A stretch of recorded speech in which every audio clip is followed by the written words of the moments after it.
संविधान के अध्ययन के क्रम में आज की विषय वस्तु है नागरिकों के मूल कर्तव्य।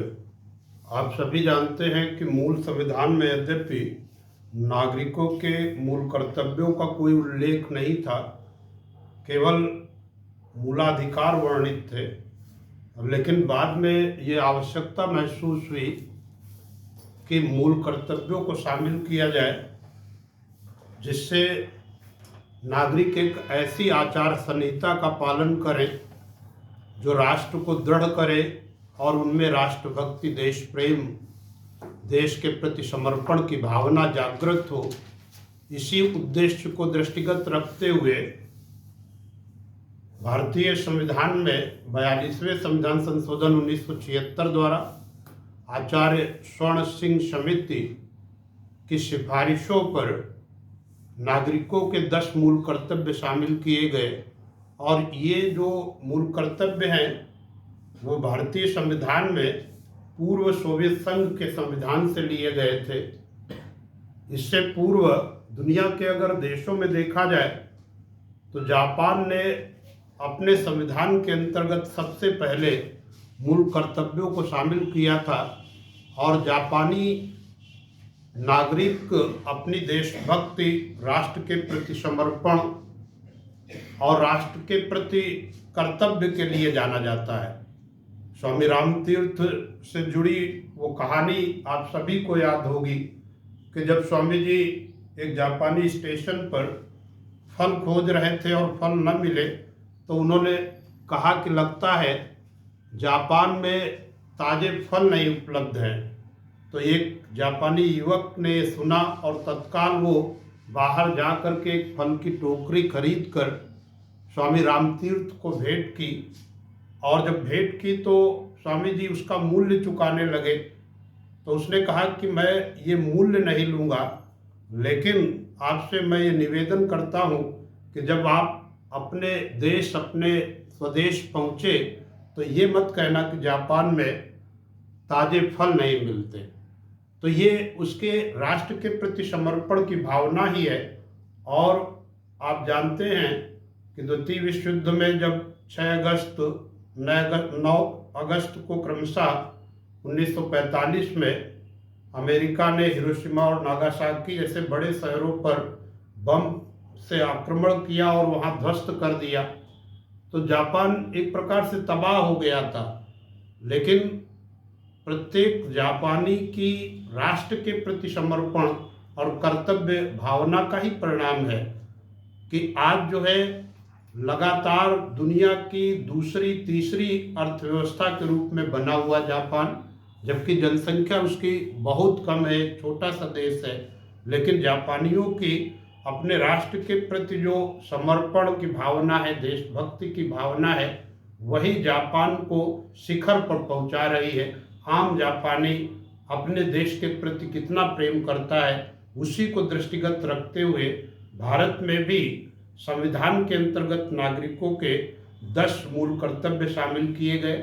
रशिया में भी, रशिया जो पूर्व सोवियत संघ था, पूर्व सोवियत संघ ने अपने चाहे वो वैज्ञानिक विकास हो या औद्योगिक प्रगति हो वहाँ पर देखने को मिलती है और वो दुनिया के शिखर पर पहुंचा था कभी। तो शायद रूस के जो नागरिक हैं उनकी राष्ट्र के प्रति जो कर्तव्य भावना है, राष्ट्र के प्रति प्रेम है, समर्पण भावना है, उसी से ये हुआ था। तो इसके लिए पंडित जवाहरलाल नेहरू प्रथम प्रधानमंत्री थे, उन्होंने दौरा किया था रूस का और वहाँ पर उन्होंने देखा था कि कैसे एक आम रूसी वो कैसे राष्ट्र को सुदृढ़ बनाने के लिए अपना समर्पण प्रकट करता है। तो उन्होंने फिर एक समिति गठित की, सरदार स्वर्ण सिंह समिति, और समिति ने अध्ययन करके 10 मूल कर्तव्य संविधान के भाग 4A और अनुच्छेद 51A जोड़ करके नागरिकों के 10 मूल कर्तव्यों का प्राविधान कर दिया। लेकिन साथियों, भारत के लिए बड़ी विडंबना है कि अधिकांश लोग, यहाँ तक कि जो स्नातक परास्नातक डिग्रीधारी लोग हैं, वो जो है 90% ऐसे लोग हैं जो राष्ट्र के प्रति जो संविधान में वर्णित मूल कर्तव्य है उनको पालन करना तो दूर, वो उन्हें जानते नहीं है। ये एक बड़ी विडंबना है और शायद इसी को दृष्टिगत रखते हुए शासन ने प्रयास किया कि जो भी निःशुल्क पुस्तकें सरकारी विद्यालयों में उपलब्ध कराई जाती हैं उनके टाइटल पृष्ठ पर, आमुख पृष्ठ पर इन 11 मूल कर्तव्यों को का उल्लेख किया गया और ये समझा गया कि भाई ये लोगों तक पहुंचेंगे और लोग प्रेरित होंगे राष्ट्र के प्रति कर्तव्य निर्वहन हेतु। उन विद्यालयों में भी, सरकारी विद्यालयों के दीवारों पर भी इन कर्तव्यों का उल्लेख कराया गया ताकि जो प्रबुद्ध वर्ग है, हमारा प्रबुद्ध शिक्षक है, वो इन मूल कर्तव्यों को स्वयं जानेगा और जो जनसामान्य हैं, गांव के गणमान्य लोग हैं, उनको भी अवगत कराएगा कि भाई ये हमारे राष्ट्र के प्रति मूल कर्तव्य है। लेकिन फिर वही बात है कि विडंबना ये है कि अधिकांश शिक्षक साथी भी वो अपने कर्तव्यों से परिचित ही नहीं है, निर्वहन करना तो दूर है। तो साथियों, आज का विषय बहुत छोटा टॉपिक है, लेकिन राष्ट्र के समर्पण के लिए, राष्ट्र के प्रति प्रेम के लिए ये बहुत जरूरी है कि हम उन कर्तव्यों को जानें और उनका अनुसरण करें। वो जो है, एक कवि ने लिखा है कि जो भरा नहीं है भावों से, बहती जिसमें रसधार नहीं, वो हृदय नहीं, वो पत्थर है जिसमें स्वदेश का प्यार नहीं। जो हमें स्वतंत्रता संग्राम सेनानियों ने ये अखंड भारत दिया है, हम उसको अक्षुण्ण रखें, उसको बनाए रखें और उसकी प्रगति में योगदान देते रहें। तो अतः ये निवेदन है सभी साथियों से कि वो जरूर इन मूल कर्तव्यों को जानें और उनका अनुपालन करें। संविधान में 42वें संविधान संशोधन द्वारा 10 मूल कर्तव्य जोड़े गए और बाद में 86वें संविधान संशोधन 2002 द्वारा 11वां मूल कर्तव्य जोड़ा गया अभिभावकों के लिए और कहा गया कि भाई अभिभावक अपने जो 6 से 14 आयु वर्ग के बच्चे हैं उनको वो जो है कम से कम प्राथमिक शिक्षा अवश्य उपलब्ध कराएं। लेकिन ये विडंबना ही कही जाएगी कि बहुत अभिभावक जागरूक नहीं है शिक्षा के प्रति और बच्चों के लिए हर व्यवस्था शासन, सरकार, राज्य मुहैया करा रहा है। निःशुल्क पुस्तकें, निःशुल्क यूनिफॉर्म और योग्य और प्रशिक्षित शिक्षक विद्यालयों में पदस्थापित किए हैं, लेकिन अभिभावक शिक्षा के महत्व को नहीं समझ पाता और राष्ट्र के प्रति अपने कर्तव्यों को भी नहीं समझ पाता। तो ये एक बड़ी विडंबना कहिए। साथियों, इनका प्रचार प्रसार पर्याप्त होना चाहिए। मैं एक एक मूल कर्तव्य लेके चलूँगा। उसमें पहला मूल कर्तव्य यही है कि संविधान का पालन करें, टू अवॉइड द कॉन्स्टिट्यूशन। संविधान का पालन करें और उसकी संस्थाओं, आदर्शों, राष्ट्रध्वज तथा राष्ट्रगान का आदर करें। देखिए, यहाँ पर मैं पुनः कहूँगा कि किसी के लिए बाइबल महत्वपूर्ण हो सकती है पुस्तक, या हिंदू धर्म के लिए गीता, भागवत या रामायण हो सकती है, या हमारे मुस्लिम भाइयों के लिए कुरान हो सकता है। लेकिन एक लोकतांत्रिक राष्ट्र में संविधान ही सबसे महत्वपूर्ण पुस्तक हो सकती है।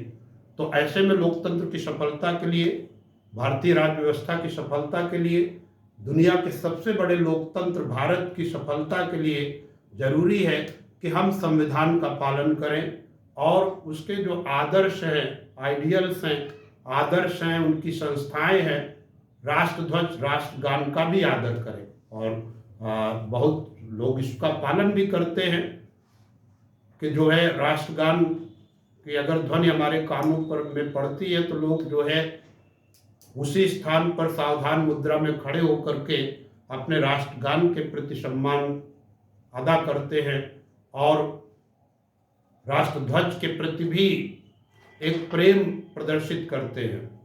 दूसरा मूल कर्तव्य है कि हमारे स्वतंत्रता आंदोलन को प्रेरित करने वाले उच्च आदर्शों को मन में संजोए रखें।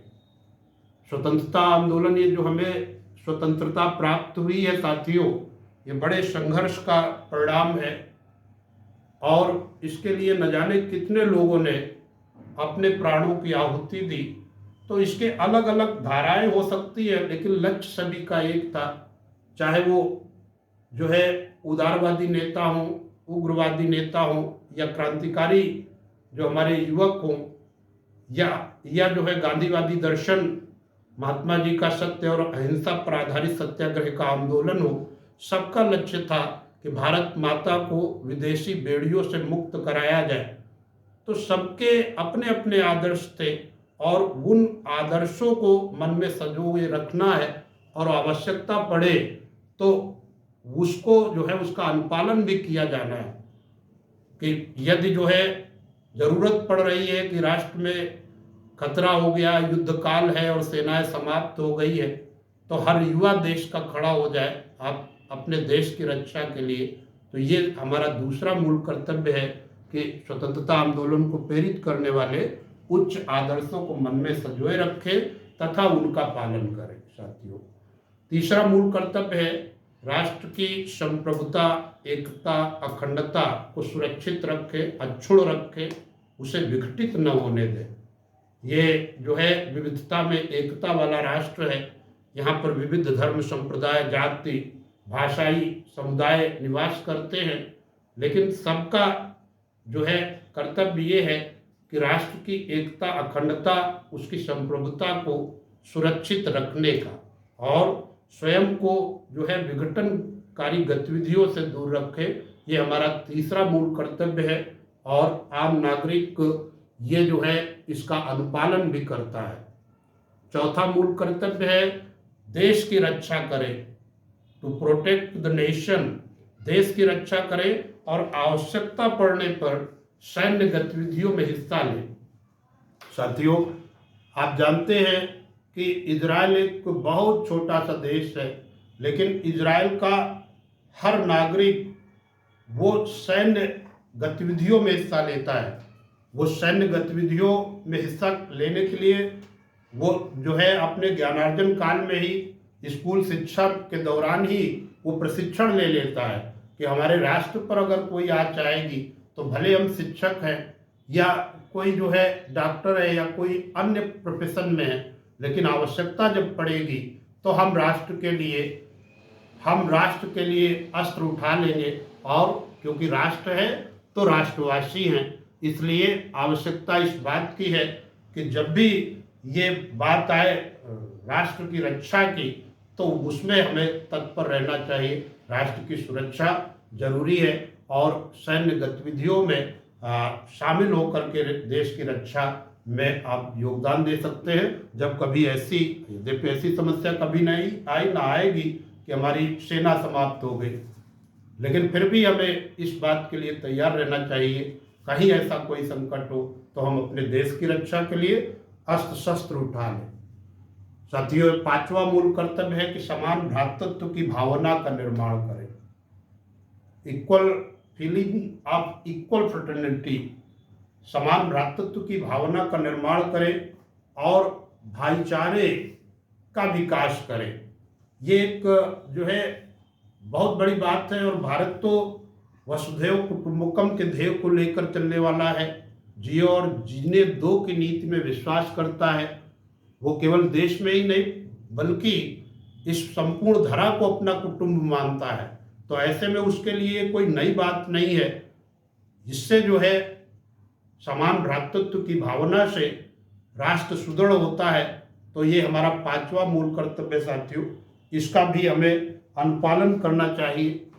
छठा मूल कर्तव्य है कि अपनी सामसिक संस्कृति की गौरवशाली परंपरा को समझे और उसका पालन करें।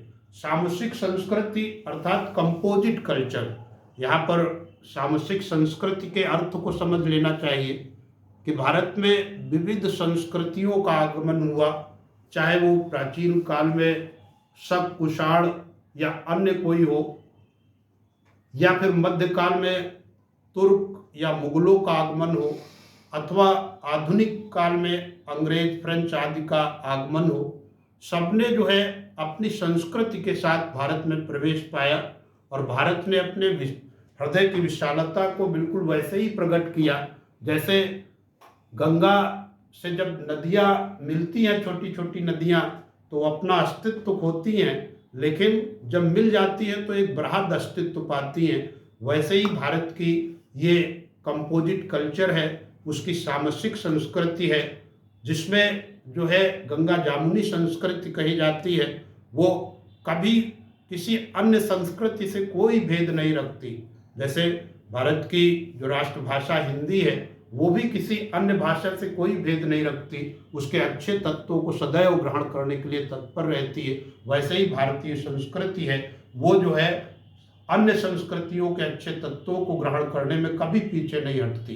तो ऐसे भाव के साथ हमारी जो सामाजिक संस्कृति है, उसकी गौरवशाली परंपरा को समझना है और उसे आगे बढ़ाते रहना है।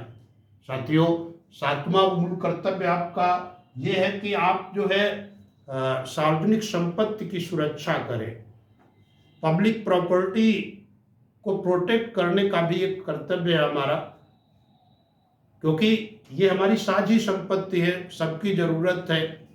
अब जो है कोई मान लीजिए कोई जो है अराजक तत्व या चोर उचक्का रेल पथ की फिश प्लेटें खींच रहा हो और आपको लगे कि भाई मुझसे क्या मतलब, ये मेरा क्या है, लेकिन हो सकता है कि पीछे से ट्रेन आ रही, ट्रेन में कोई आपका स्वजन सफ़र कर रहा हो और वो जो है ट्रेन डिरेल्ड हो जाए और न जाने कितनी बड़ी दुर्घटना हो जाए, उसमें जो है आपका भी है हित छिपा हुआ है। अतः सार्वजनिक संपत्ति की सुरक्षा करना ये हम सब का एक मूल कर्तव्य है कि कोई यदि क्षति पहुंचा रहा हो तो उसे रोका जाए और यदि न माने तो जो सक्षम अधिकारी हैं उन तक सूचना दी जाए कि भाई सार्वजनिक संपत्ति की क्षति कर रहे हैं, इस पर रोक लगाई जाए। कई विकसित राष्ट्र ऐसे हैं जहां पर यदि कोई नागरिक वहां पर एक बार गंदगी फेंक दे रोड पे तो उस पर पेनाल्टी हो जाती है और अगर वो रिपीट कर रहा है तो उसे जेल तक की सजा होती है। लेकिन हमारे देश में ऐसे कानून यद्यपि नहीं है, लेकिन फिर भी नागरिकता की भावना होनी चाहिए कि ये हमारा देश है और यहाँ पर यदि हम गंदगी फैलाएंगे, रोड में गंदगी फैलाएंगे तो उससे जो है रोगों का संक्रमण बढ़ेगा, वो हमारे लिए भी अहितकारी है। अतः हर आम और खास नागरिक को ये मूल कर्तव्य का अनुपालन करना चाहिए कि वो सार्वजनिक संपत्ति की रक्षा करे और उसकी स्वच्छता, सुरक्षा और संरक्षण प्रदान करे। ये भी हमारा मूल कर्तव्य है। साथियों, एक जो 8वां मूल कर्तव्य है वो प्राकृतिक पर्यावरण, वन, वन्यजीव, झीलें और नदियों की सुरक्षा की बात है, उसके संरक्षण की बात है। प्राकृतिक पर्यावरण हमारे जीवन का आधार है और यदि ये पर्यावरण प्रभावित होगा तो निश्चित रूप से हमारा जीवन भी प्रभावित होगा। ग्लोबल वार्मिंग की समस्या होगी, कहीं एसिड रेन जैसी समस्या होगी। तो उससे बचने के लिए हमें चाहिए कि हम पर्यावरण सुरक्षा में योगदान दें, यानी हर वर्षा काल में वृक्षारोपण करें, दूसरों को भी प्रेरित करें कि पौधरोपण करें। न केवल पौधरोपण करें बल्कि उन पौधों को सुरक्षा और संरक्षण प्रदान करें ताकि वो भविष्य में हमारे सुखद जीवन का आधार बन सके। साथियों, 9वां जो मूल कर्तव्य है वो ये है कि विज्ञानवाद को बढ़ावा दे। विज्ञानवाद अर्थात साइंटिफिक टेम्पर और रूढ़िवादिता को त्याग दे। विज्ञानवाद यानी आपका जो दृष्टिकोण हो वो विभिन्न घटनाओं, समस्याओं के प्रति वैज्ञानिक दृष्टिकोण हो, रूढ़िवादी गतिविधि न हो, संकीर्ण गतिविधि न हो कि भाई आप जो है कहीं साक्षात्कार हेतु निकल रहे हैं और कोई जो है एक बिल्ली रास्ता काट गई तो आप जो है तुरंत आपका मनोविज्ञान डाउन हुआ और आपको लगा कि हमारा शायद साक्षात्कार वो खराब हो जाए। अब चूंकि नकारात्मकता मन मस्तिष्क में आ गई तो उसका नकारात्मक प्रभाव भी आना तय है। अब यहाँ पर कोई वैज्ञानिकता नहीं है। बिल्ली भी एक प्राणी है और उसको भी जीने का अधिकार है। तो ये इस तरह का जो संकीर्ण घटनाएं या जो है रूढ़िवादिता है, इसको त्याग देना ही वो जो है विज्ञानवाद को बढ़ावा देना है कि हर घटना के प्रति, हर जो है समस्या के प्रति आपका दृष्टिकोण वो साइंटिफिक हो, विज्ञानवाद पर आधारित हो और उसकी परख भी वैज्ञानिकता के आधार पर हो। 10वां मूल कर्तव्य है कि आप व्यक्तिगत और सामूहिक गतिविधियों द्वारा निरंतर उत्कृष्टता को प्राप्त करें। भाई एक नागरिक सशक्त है तो राष्ट्र भी सशक्त है, और पूरा सामूहिक समुदाय हमारा सशक्त है तो भी राष्ट्र सशक्त है। तो एक कर्तव्य ये है कि भाई व्यक्तिगत तौर पर आप जो है अध्ययन करें, ज्ञानार्जन करें, बेहतर इंसान बने और साथ में दूसरों को भी प्रेरित करें कि हम लोग एक सही मार्ग पर चले, निरंतर उत्कृष्टता की ओर, प्रगति की ओर बढ़ने की बात हम प्रचारित प्रसारित करें। ये हमारा 10वां मूल कर्तव्य है। साथियों, 86वें संविधान संशोधन द्वारा 2002 में 11वां मूल कर्तव्य वो जोड़ा गया, जिसमें एक अपेक्षा की गई अभिभावकों से कि वो अपने 6 से 14 आयु वर्ग के बच्चों को वो कम से कम प्राथमिक शिक्षा अवश्य देंगे, क्योंकि एक शिक्षित व्यक्ति का जीवन ही गरिमापूर्ण जीवन कहा जाएगा। और जितना अधिक नागरिक शिक्षित होगा वो उतना ही अधिक राष्ट्र के लिए एक उपयोगी संसाधन होगा। अशिक्षित व्यक्ति तो राष्ट्र का संसाधन न हो करके वो राष्ट्र के लिए एक प्रकार का भार बनता है, लेकिन एक शिक्षित व्यक्ति, प्रशिक्षित व्यक्ति वो जो है राष्ट्र के लिए संसाधन बनता है। अतः ये व्यवस्था दी गई है कि अभिभावक अपने 6 से 14 आयु वर्ग के बच्चों को कम से कम प्राथमिक शिक्षा अवश्य उपलब्ध कराएं। तो साथियों, 11 मूल कर्तव्य हो गए, लेकिन इनके पीछे एक ये कॉन्सेप्ट है कि भाई ये मूल कर्तव्य इन्फोर्सेबल इन नेचर नहीं है। यानी यदि आप इनका पालन नहीं करते, संविधान का पालन नहीं करते आप, या राष्ट्रगान का आदर नहीं करते, तो आपको न्यायालय फोर्स नहीं कर सकता।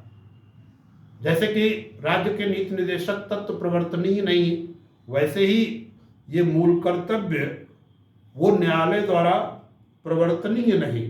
तो लोगों ने कहा कि भाई जब इन्हें लागू नहीं किया जा सकता तो संविधान में शामिल करने का उद्देश्य क्या है। तो इसका उद्देश्य यही है साथियों कि नागरिक एक ऐसी आचार संहिता का पालन करेगा जिससे उसमें राष्ट्र प्रेम, देश प्रेम और देश के प्रति समर्पण की भावना विकसित होगी और राष्ट्र सुदृढ़ होगा। सर्वोच्च न्यायालय ने एक फैसले में अब कहा था कि जब जो है लोगों ने संविधान की प्रतियां जला दी और जो है कहा कि भाई हमारे संविधान द्वारा प्रदत्त है कि मैं अपनी अभिव्यक्ति की स्वतंत्रता का उपयोग करूं, तो अभिव्यक्ति की स्वतंत्रता का उपयोग करते हुए संविधान जब जो है अभिव्यक्ति की स्वतंत्रता का उपयोग करते हुए जब न्यायालय ने कहा कि आप अभिव्यक्ति की स्वतंत्रता जो अनुच्छेद 19 में वर्णित है उसके तहत आप रोष प्रकट कर रहे हैं और संविधान की प्रतियों को जला रहे हैं, लेकिन आप जो भाग 4 का 51A में आपका एक कर्तव्य है कि संविधान का पालन करें और उसके आदर्शों, संस्थाओं, राष्ट्रध्वज, राष्ट्रगान का आदर करें। आप लगातार अगर ऐसा करते हैं और मूल कर्तव्यों का पालन नहीं करते तो आपकी जो अनुच्छेद 19 में वर्णित स्वतंत्रताएं हैं वो भी बहाली से इनकार कर देगा, न्यायालय जब अनुच्छेद 32 के तहत आप सुप्रीम कोर्ट में या अनुच्छेद 226 के तहत हाई कोर्ट में आप अपील करेंगे। तो इस प्रकार आप कह सकते हैं कि जो व्यक्ति निरंतर मूल कर्तव्यों का अनुपालन नहीं करेगा और केवल मूल अधिकारों की मांग करेगा, तो न्यायालय ये भी देखेगा कि आखिर जो है मूल कर्तव्यों का अनुपालन किस हद तक उस नागरिक ने किया है। तो साथियों, आज का ये टॉपिक यही समाप्त होता है। जय हिंद, जय भारत।